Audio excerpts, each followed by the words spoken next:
வாங்க பூண்டு சாதம் எப்படி செய்யலான்னு பார்க்கலாம். ஃபஸ்ட்டு ஒரு பாத்திரத்தில் எண்ணெய் ஊற்றிட்டு கடுகு, கடலைப்பருப்பு, சின்ன வெங்காயம், பச்சை மிளகாய் வந்து நீங்கள் காரத்திற்கு ஏற்ப சேர்த்துக்கோங்க. நான் 4 மிளகாய் சேர்த்துருக்கேன்.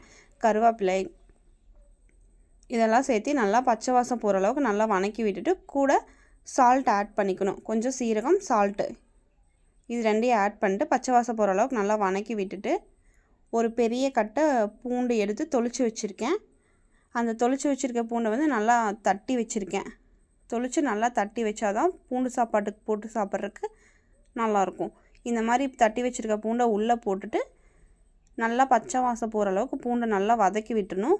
பூண்டு வதங்கினதுக்கப்புறம் கொஞ்சம் மஞ்சத்தூள், கொஞ்சம் கொத்தமல்லி தூள், வீட்லேயே அரைச்ச குழம்பு மிளகாய் தூள் இது எல்லாத்தையும் கொஞ்சம் ஆட் பண்ணிவிட்டு நல்லா பச்சை வாசம் போகிற அளவுக்கு வதக்கி விட்டுட்டு சாப்பாடு போட்டு கிளறிக்கணும். சாப்பாடு போட்டு கிளறினதுக்கப்புறம் மேலே லைட்டாக சில்லி ஃப்ளேக்ஸ் போட்டு இறக்கிட்டோம்னா பூண்டு சாதம் ரெடி. நீங்களும் ட்ரை பண்ணி பாருங்கள்.